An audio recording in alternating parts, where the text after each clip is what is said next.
Welcome to the world of Stoic mastery. Today, you're going to learn how to read people, not with magic, but with logic. Using the ancient lens of Stoic philosophy and the brutal honesty of thinkers like Marcus Aurelius. We'll uncover the subtle patterns in body language, speech, and silence. Most people never realize this, but the way someone stands, pauses, or even breathes can reveal more than their words ever will. Now, before we dive deep into this powerful insight, make sure to like, share, and subscribe to the channel. This helps us keep spreading Stoic wisdom to those who truly need it. Now let's begin. Welcome to the deep dive. Today we're diving into something, well, truly fundamental. The subtle art of understanding human behavior and emotions. Yeah, it's pretty core stuff, isn't it? So important. Absolutely. Yeah. Think about it, whether you're trying to build stronger friendships, maybe navigate complex work dynamics. Or just connect better day to day. Exactly. Being able to truly, read people, it's such an invaluable skill. And what's fascinating, I think, is how ancient wisdom, specifically Stoicism, offers these surprisingly modern and, frankly, incredibly powerful tools. It really does. So our mission in this deep dive, we want to extract those potent nuggets of knowledge from the ideas and Stoic insights for understanding human behavior. Give you a kind of shortcut, really, to being well informed on this. Ultimately, we're exploring how these principles can help you cultivate emotional intelligence and hopefully foster more harmonious connections. It's pretty remarkable, actually, how an ancient Greek philosophy, founded way back in Athens, early 3rd century BC, with figures like Zeno of Citium and later Seneca, Epictetus, Marcus Aurelius. The big names. Right. How it remains so incredibly relevant today. At its heart, Stoicism, well, it really champions rationality and emotional control. The core idea is simple, but profound. While we can't control external events, which is most things. Exactly. We absolutely can control our reactions to them. And that makes it just a perfect lens for analyzing human behavior. It encourages this sort of disciplined approach to observation and reflection, which naturally leads to a much deeper understanding both of ourselves and others' motivations. It really transforms how we interact. That really is where the power lies, isn't it? Yeah. Starting with our own internal state. And speaking of disciplined observation, well, that's precisely where we should begin. We often think we're observant, but the Stoic path, it pushes us beyond just, seeing. Truly perceiving. Yes. Our sources really emphasize how crucial things like body language and facial expressions are. They're windows, essentially. For example, crossed arms might suggest defensiveness. Right, a common one. Or a genuine smile often signals openness. But here's the Stoic challenge, the tricky part. Without context, even the most obvious tell can be, well, a misdirection. That same gesture can have entirely different meanings depending on the situation you find yourself in. So how do we actually sharpen this skill? That is the key question, isn't it? How do we move from just sort of casual noticing to genuine perception? Well, one approach suggested is practice. Simply observing people in public spaces. Like a coffee shop or a park. Exactly. And quietly noting their nonverbal cues. Another really powerful technique is active listening. Okay. Which means truly focusing on both the verbal and nonverbal stuff during conversations. Not just planning what you'll say next. It's hard to do sometimes. It takes practice. But the benefit here is pretty profound. By honing these skills, you become far more adept at picking up on the subtle nuances. And that just leads to richer interactions, deeper, more authentic connections. Which I suppose naturally leads us to another core Stoic principle. Yeah. Emotional detachment. Now, this isn't about being cold or robotic, right? Not at all. It's more about stepping back from your own emotions for a moment to get a more objective analysis of what others are doing, why they might be behaving that way. Our deep dive offers a great example here. Yeah. If you find yourself in, say, a heated conversation. We've all been there. Oh, yeah. The advice is to take a moment, breathe deeply, and really try to assess the situation without that immediate emotional surge. Yeah. It just allows for clearer insights, maybe even stops things escalating. But how do we cultivate that cool-headedness in the heat of the moment? Yeah, it's definitely a practice. It takes work. To cultivate this kind of detachment, Techniques like journaling your thoughts can be incredibly helpful. Writing it down. Exactly.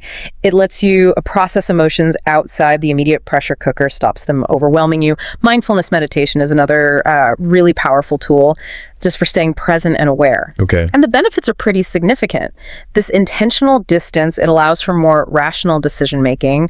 It can dramatically reduce conflict because you're not just reacting impulsively. And it generally fosters much better communication overall. This approach really empowers you to respond thoughtfully rather than just, lash out, enhancing your ability to connect on a deeper, more intentional level. Okay, so once you're calm, you're observing. The next critical step seems to be understanding intentions. Getting at the whys behind the whats. Precisely. Discerning the intentions behind people's actions, well, it's absolutely crucial for effective communication, isn't it? Couldn't agree more. The Stoics, they really challenge us here to question motives rather than just taking actions at face value. Think about this example from our sources. It's quite insightful. If someone interrupts you mid-conversation, Which can be annoying. it can.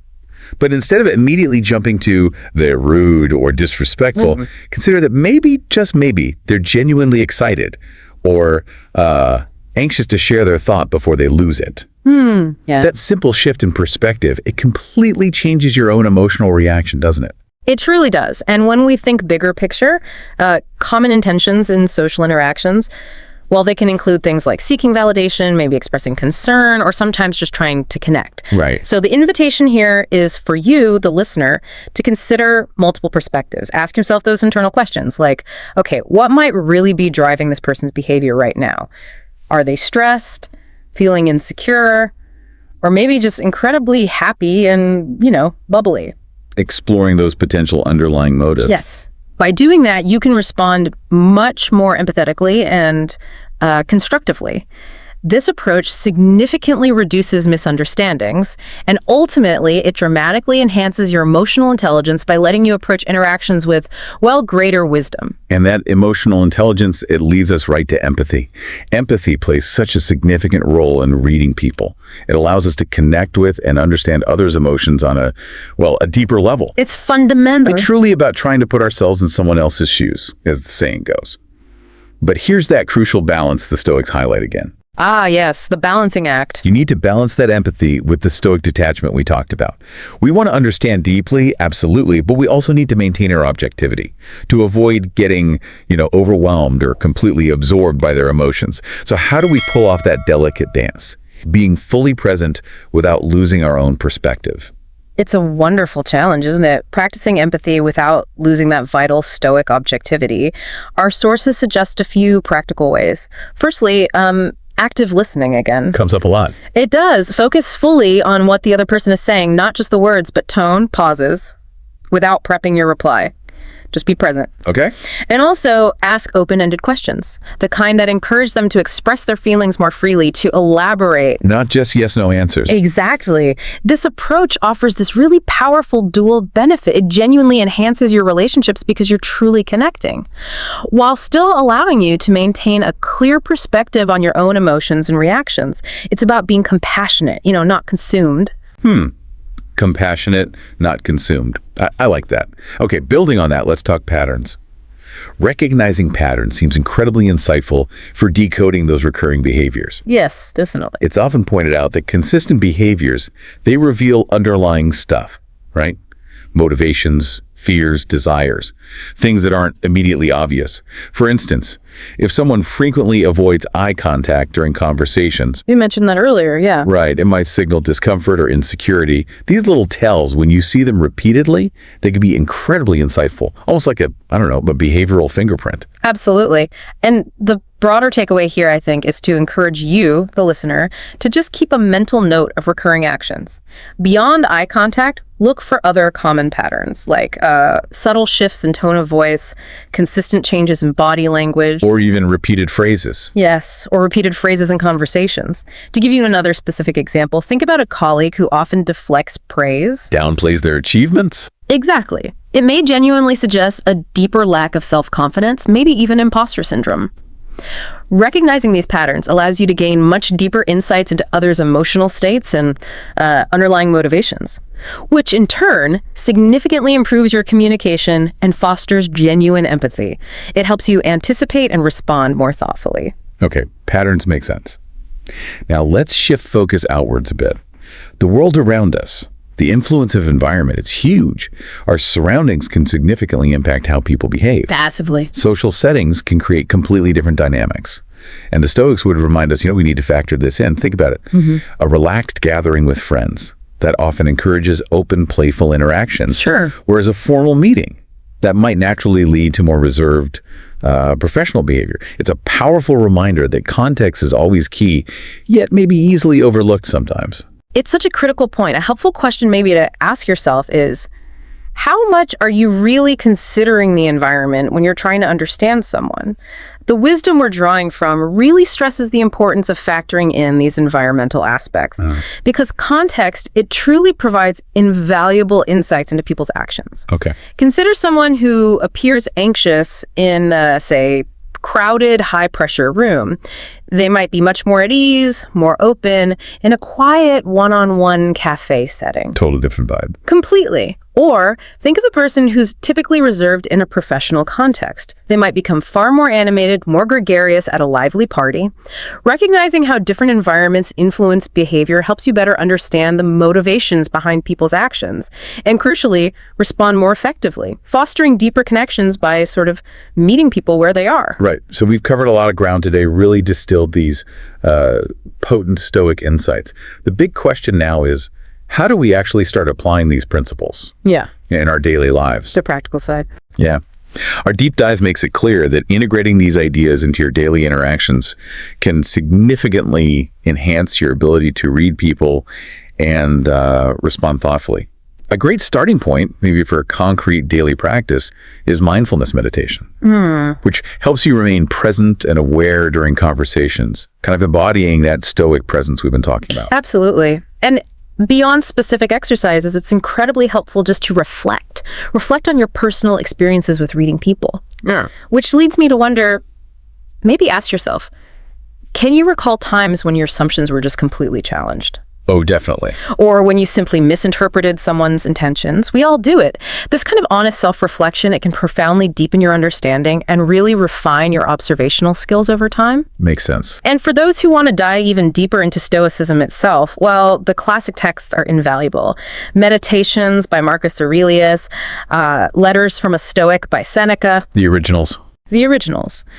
And there are also many excellent online resources, now podcasts, Stoic communities.